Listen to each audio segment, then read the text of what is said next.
There's supposedly a winter storm approaching.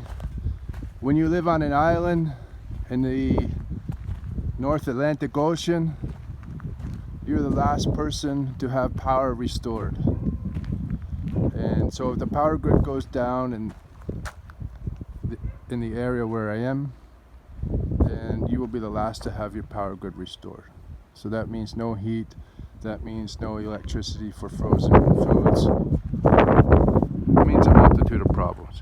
So it's almost imperative to prepare, if you can, to have a gas powered generator that can be then wired to the house